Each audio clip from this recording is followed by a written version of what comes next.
Okay, here's a paper called Type 2 Diabetes, how much of it is an autoimmune disease? And there's an abbreviation called LADA, Latent Autoimmune Diabetes of Adults. Okay, this is really what Dr. McDougall calls type 1.5 diabetes. So there's type 1 is typically a child autoimmune diabetes, most often due to dairy, okay, autoantibodies related to dairy products. Okay, then there's type 2, which you usually think of as, the fat, middle-aged, and older person, even though it's now occurring as early, as teenagers, for example.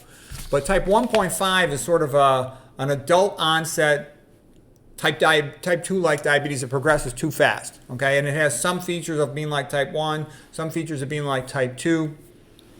Some of these guys that present with late onset type 1, are they really this LADA?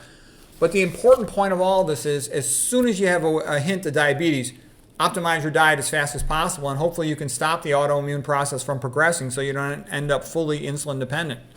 And the reason why I'm showing you this paper is because I'm making the point that this entire paper has nothing about leaky gut, nothing about increased intestinal permeability, nothing about periodontal disease where you can get bacteria from the mouth getting into the blood or their endotoxins, nothing about volatile organic compounds, sodium, glyphosate, all these toxic chemicals, things toxic to the pancreas, aluminum, issues with netosis, with omega-6 fats, none of that.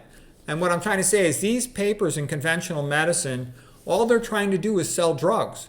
It's like this would be like writing an article about basketball without mentioning dribbling or free throws. Literally, it'd be like writing a book about baseball without mentioning pitching and catching. They're stupid. These papers are totally stupid.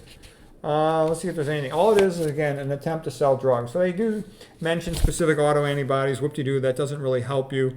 They tell you if the patient's got this type 1.5, they'll seem like a type 2 at first, but they're going to progress much more rapidly. You can check the autoantibodies in their blood.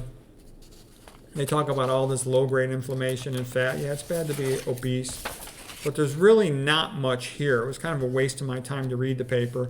They'll talk a little bit about the subtypes of the immune cells, but a lot of that's dependent on what you eat, the T regulatory cells and whatnot. So anyways, I just wanted you to know these articles exist, but they're not going to save you because they're not trying to. They're trying to sell drugs and they stink. They're a joke. So anyways, we'll just leave it at that.